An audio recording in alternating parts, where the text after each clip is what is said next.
चीजों को कंफर्म होना या चीजों को खंगालना जरूरी लग रहा है आपको, जिसकी वजह से सारी स्टोरी को जोड़कर उस हमलावर को पिन पॉइंट किया जा सके?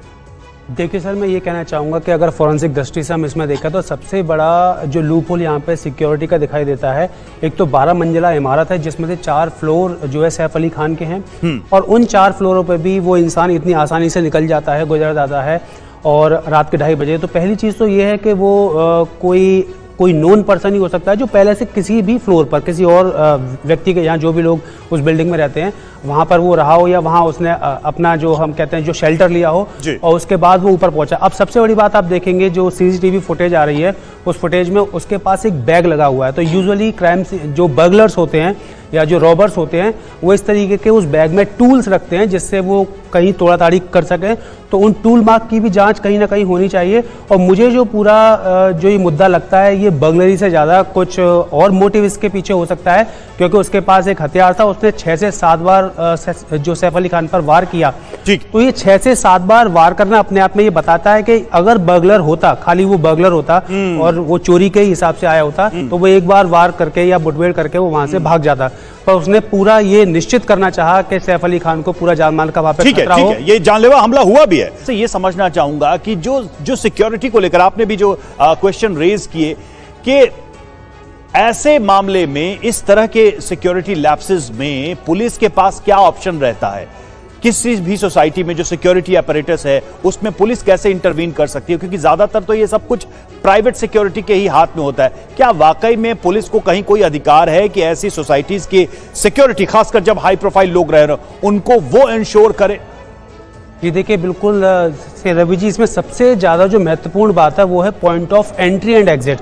अब यहाँ पे जैसा कि निधि जी ने बताया कि इतने जो बायोमेट्रिक्स हैं और सिक्योरिटी गार्ड्स वगैरह हैं, तो मुझे जो अब लग रहा है मुझे लग रहा है कि उसने कहीं ना कहीं टेरेस के थ्रू एंट्रेंस ली है।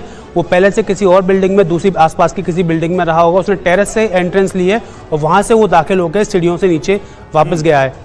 पर यहाँ पर जो उससे भी ज़्यादा महत्वपूर्ण बात है वो इतना कूल माइंडेड कैसे हो सकता है कि वो इतना सब कुछ वारदात करने के बाद। ये जो बात आप कह रहे हैं वो ये बता रहा है, ये चीज एस्टैब्लिश करती नजर आ रही कि बड़ा ही शातिर व्यक्ति होगा वो, बहुत प्लान तरीके से आया, उसको पता था कि कहां जा रहा है, क्या करना है। कड़ियां हो सकती हैं फॉरेंसिक के लिहाज से जो जांच में महत्वपूर्ण है।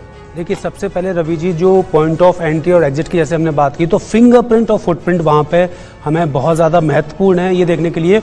और जो क्राइम वेपन यूज़ किया गया है, जो उस पर भी फिंगरप्रिंट, जो उसका पार्ट वहाँ पे पड़ा हुआ होगा, अगर वो टूट गया था, वो 2.5 इंच अंदर घुस गया था, तो बाकी का पार्ट अगर वहीं था उस पर भी फिंगरप्रिंट मिल सकते हैं। इसके साथ ही साथ जैसा कि सर ने बताया कि डंप डेटा वो बहुत ज़्यादा ज़रूरी है इस समय।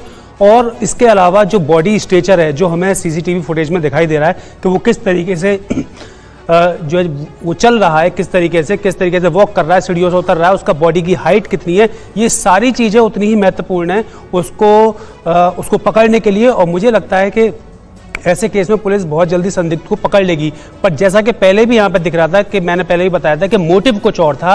यहाँ पे मोटिव सिर्फ बर्गलरी नहीं था, क्योंकि सिर्फ एक बैग लेकर और 1 करोड़ की मांग करना और इतनी ज्वेलरी सामने, अब जैसा कि करीना जी के बयान से भी सामने आया, वो जो उसने वार किए हैं वो वार बहुत ही जानलेवा थे और वो उसी वार करने की नीयत से शायद वो वहाँ आया भी था।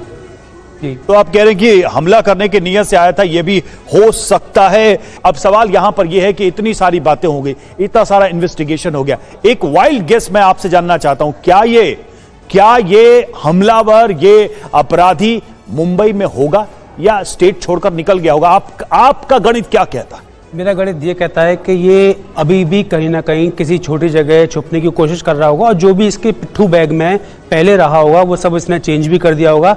और एक बात और यहाँ पे साबित होती है, इसको ये अच्छी तरह पता है कि किस जगह वार किया जाए जो कि घातक हो सकता है, और इसने उसी जगह सैफ अली खान को वार किया है। तो मेरे हिसाब से ये एक हमलावर है, पेशेवर हमलावर है।